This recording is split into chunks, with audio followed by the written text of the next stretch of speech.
তোমার না আইসক্রিম পছন্দ? হ্যাঁ। চলো তোমাকে আইসক্রিম খাওয়াই নিয়ে আসি। ওকে চলো। আরে পার্স তুমি কেন নিতেছো? এখন থেকে আমি পার্স নিবো, আমি তোমার বয়ফ্রেন্ড না, আমি থাকতে তুমি এটা নিবা? আসো।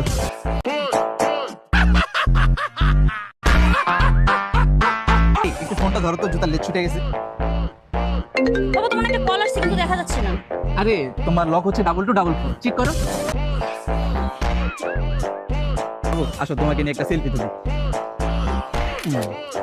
দাঁড়াও, ছবিটা আমি ফেসবুকে দিব। তুমি আমাকে নিয়ে ছবি ফেসবুকে দিবা?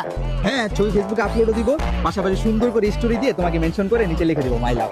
তুমি ক্যাপশন দিবা মাই লাভ? হ্যাঁ, তুমি আমার গার্লফ্রেন্ড না? দাঁড়াও দিয়ে নি।